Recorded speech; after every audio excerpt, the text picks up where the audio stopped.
Let's cross down to Canberra now and catch up with Labor's Matt Thistlethwaite after an eventful day in the nation's capital. Just on that first, Matt, I think I'm right there in that Labor's welcomed this in a bipartisan way today, and I know that you and others in Labor and Anthony Albanese have campaigned on this issue as well. It seems everybody realised that something needed to be done to address veterans' welfare and especially this horrible problem of veteran suicide. That's right, Chris. Anthony Albanese late last year was calling for a Royal Commission, and while we would have preferred a Royal Commission, we do support the announcement for a Commissioner for Defence and Veterans Suicides and a Family Commissioner as well. I was fortunate to attend that forum that was put on by the Daily Telegraph representing the Labor Party late last year in the New South Wales Parliament. I met with the likes of Julianne Finney and other parents of veterans who'd sadly taken their own lives, and I can tell you that those stories were absolutely harrowing. And my mind changed on that day, and I formed the view that we did need a Royal Commission or some form of commission such as this to get to the bottom of what's going on and provide greater support and welfare for those not only serving in the Defence Forces but those who are veterans as well. So we welcome this announcement today. Yeah, well done. And there's a lot of detail to be sorted out and positions to be filled and whatnot, but on the face of it, looks like a really good step forward. Now, on to the ugly battle of partisan politics today. The question time attacks seem to fall a bit flat for the Labor Party today.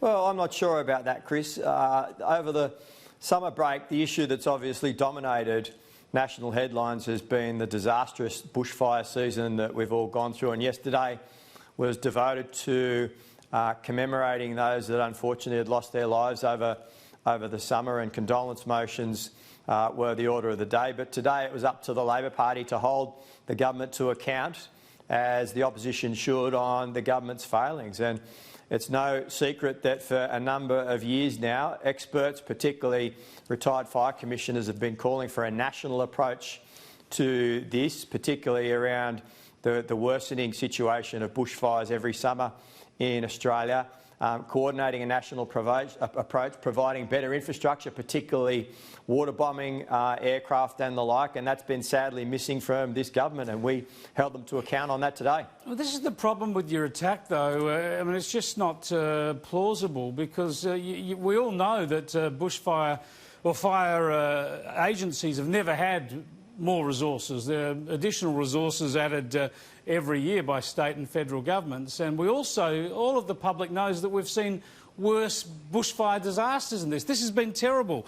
No one would take that away from us. It is the worst bushfire season on record for New South Wales, but they know this country's faced worse before. So the idea of linking it to climate policies is just opportunistic, isn't it? Chris, this is not normal. And I think that's been recognised by many of our leaders. Even the New South Wales government representatives have recognised that this is not normal. We've had 33 deaths. We've had 11 million hectares. Yes, hang on a second. I've just said it's the worst bushfire season in New South Wales on record. But the attempt to say that this is unprecedented, the worst Australia's said and all of that, I mean, it is normal for a bad fire season. We've had terrible fire seasons in this country before, and it's just it stretches credulity when people try and say this is the worst ever, when they know we've seen worse on all sorts of different measures before. I disagree with you, Chris, respectfully, but I disagree with you. I think that this has been the worst on record, and certainly has been in terms of. Could you just give us the data? The number of hectares that have been burnt, over 11 million hectares throughout Australia have been burnt. A billion We've had more cases before. of We've wildlife had more in the mid-70s, 74, 75. Been killed. And look, I'm not an expert on these things, but the experts, the people that deal with this every day, a lot of those fire commissioners have been saying that this is unprecedented, and they've been calling for stronger government action, not only on climate change, but also on a national response to fires, not just leaving it up to the states anymore, not saying that this is a state's responsibility, but a Prime Minister and a national government taking leadership on this issue and owning the issue and saying we're going to get all of the agencies together and work on a national response, because this is only going to get worse into the future. So will the Labor Party at the next election be promising Australians that we will have safer fire seasons under a Labor government? Oh, look, Chris, we're not going to be making promises that are unrealistic. And I'm not saying that a Labor Party would be able to say that there won't be fires into the future.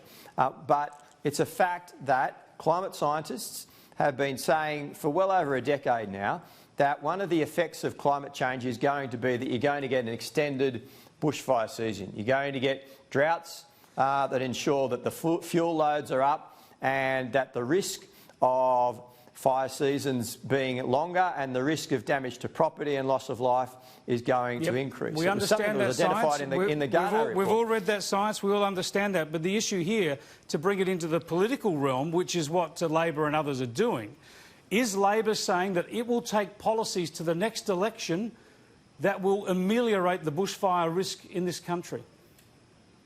Well, we're obviously in the process of reformulating all of our policies. Do you believe that climate policies, do you believe that Australian climate change policies can actually lead to reduced bushfire risk in Australia?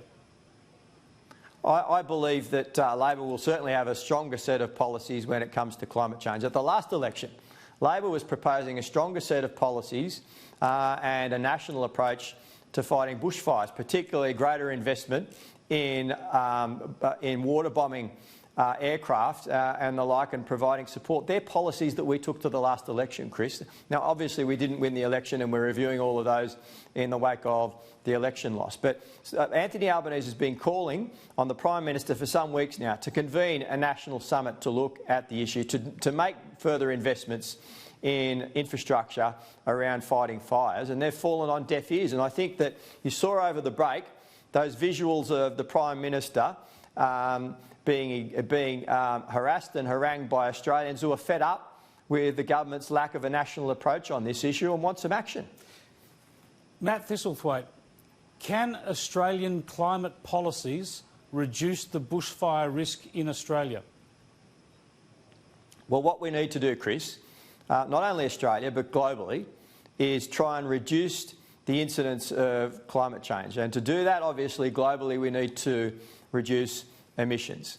Now, Australia is on track to not meet our Paris targets without having to rely on carryover credits from Kyoto. That's brought us international criticism. That's brought criticism from other nations who have looked at what's going on in Australia with the country burning over summer and criticising the government. I've given you a good go on that international global answer, but let's come back to that same question. It is an important one in this context. Can Australia's emissions reductions policies reduce the bushfire risk in Australia? Well, I think that, Chris, the responsible thing to do is for Australia to make sure that we accept the advice of climate scientists on this. Sure. We accept the science for global act, but the critical question, because you and your colleagues have been blaming Scott Morrison for the ferocity of our bushfires. So there's a yes or no answer to this, surely. Can Australia's emissions reductions policies reduce our bushfire risk? I'm sorry, I have to disagree with you there, Chris. We haven't been blaming Scott Morrison for the ferocity of the bushfires at all. What we blame Scott Morrison for is the lack of a national approach in response to the bushfires to support communities. So Australia's emissions reductions have the necessary equipment. So Australia's emissions reductions to ensure that they have the necessary equipment to fight those fires and to save lives and to save property. And now, this is something that fire commissioners have been calling for. Yeah, we all agree on that. We all agree that we've got to have the best equipment and the best measures put in place to protect us from bushfires. But getting back to climate policy, which Labor have linked to this whole debate, are you now saying then, are you now agreeing, accepting that Australian climate policy, Australian emissions reductions policy can have now influence on Australia's bushfire threat?